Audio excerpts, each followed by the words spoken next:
at SeaTac and headed back to Pullman for the first time in a couple years. I'm so excited.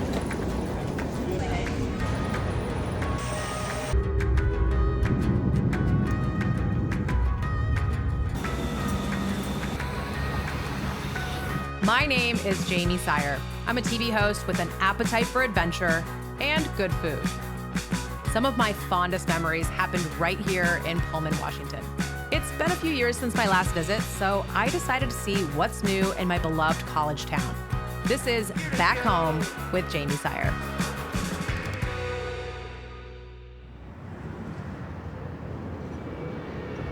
Just landed in Pullman, and of course my first stop has to be Ferdinand's. If you've ever been to Pullman, you know that Cougar Gold Cheese from Ferdinand's Creamery is truly unique and special. Not only is it the most perfectly sharp aged cheddar, but it's pretty much the only cheese you'll find packaged in a can. Sarah Beale is the head cheesemaker and was nice enough to show me around. It was so cool to see up close how this cheese that I've enjoyed for decades is made. And boy, do they make a lot of cheese. A typical batch of cheese is around 15,500 pounds of milk. Oh my gosh. Which we get about a 10% yield. Okay. So that's about 1,500 pounds of cheese. Wow. And that's just And my favorite part, every can of Cougar Gold has the name of the student that made that batch of cheese. kind of a fun perk.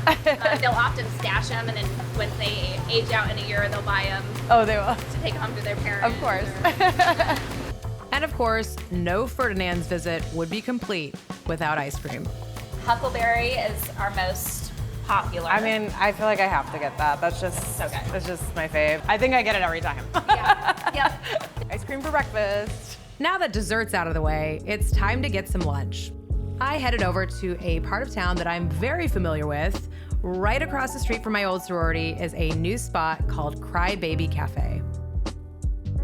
Hi. Good, how are you? Good. What can I get going for you? So I've heard that the Viva La Argentina is the way to go. Absolutely, it's so good. Okay, I'll do that. And then what's your favorite flavor of the paddock? I'd say strawberry red apple. Okay, that sounds amazing. Let's do it. Perfect. Speaking of paddock, what a cool story. It is a line of mixed cocktails made right here in Pullman by the owners of Cry Baby. They started canning cocktails during the COVID shutdown, and when it took off, they kept it going.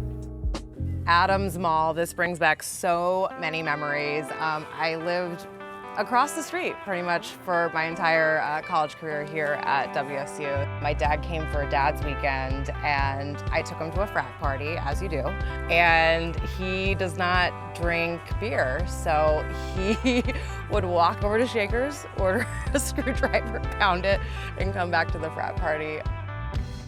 Here's that Viva La Argentina. Awesome. And that strawberry paddock for you. Thank you so much. Of course, enjoy. Thank you. Let's dig in here.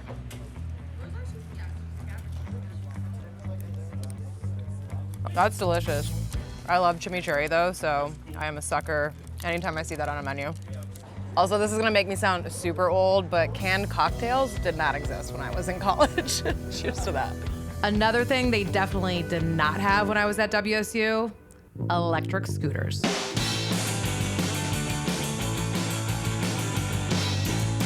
After my little joyride around campus, I just had to stop by my old stomping grounds at the Murrow College of Communication. Jeff, who is a broadcast production instructor, gave me a tour, and let me just say, I did not have a studio like this when I was going to school here. Now, this is what I remember.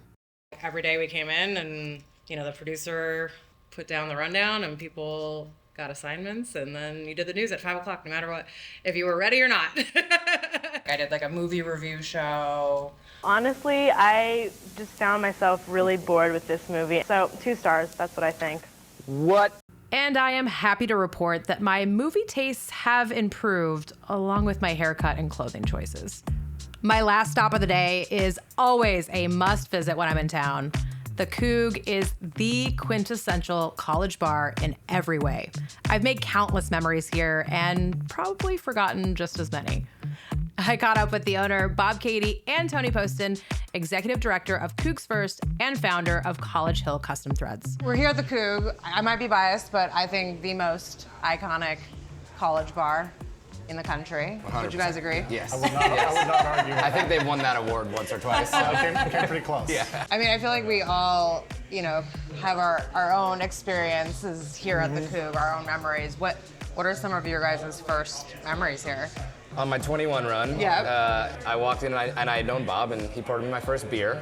My first beer as a 21-year-old. Your first legal beer. What about you? A friend of mine and I signed our offers to go work for Fairmont in San Francisco. We came to the Coug at 11 a.m. and did open to close. And we were like, Just the two of you? Yeah, just a two-person open to close. We skipped class. We're just like, we're not going to class. We have jobs. We don't need to deal with this.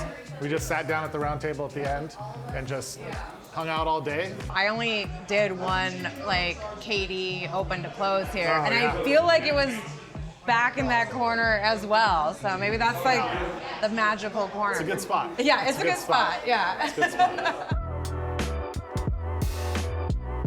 So are you selective of which ones you paint over? Because I've noticed some from back in my day that are still up. You're like, Yeah, those are how just does cool that designs work? you don't That's a paint over. great question. Yeah. The better the design, the longer it lasts. Really? Okay. So if the group was a nightmare to deal with, we paint over it right away. But I don't want to mostly, remember that ever. if people put in the effort and they put in a little work and they come up with a good design, then we'll at least try and save elements of it.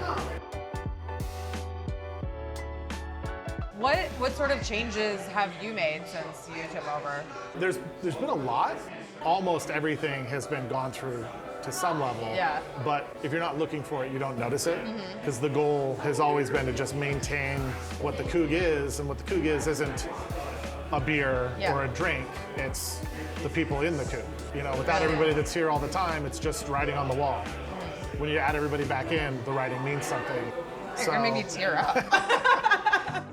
Anyone who's ever stepped foot inside the Coug knows that feeling. There's no denying this bar is a special place, but so is the town where it calls home. Bob, why do you think it's Pullman is so magical? What do you want people to know? I think it's important that people know that there are options here. You don't have to just graduate and leave. It can be the start of your career, not just the end of college. There are a lot of very, very talented people in town. Yeah. There are opportunities, and you've had quite a few people come through your office too. We actually just had one. He moved back about 2 years ago. He said, I want to come back to Pullman. I want to buy a house, raise a family, like what you're doing, Tony. But you guys both left and then came back, right? Yeah. Homecoming always means more if you've left. Right? Yes. Yeah. But it doesn't have to be once a year. I mean, you guys are. Cheers. You guys Cheers are selling to Pullman. Yeah. Go yeah. Cougs. Go Cougs. And Pullman. Sharing a beer at the Coug was the perfect way to end my day revisiting some of my favorite memories from College Hill. But as we just heard, there's so much more to Pullman, and I can't wait to discover it all over again.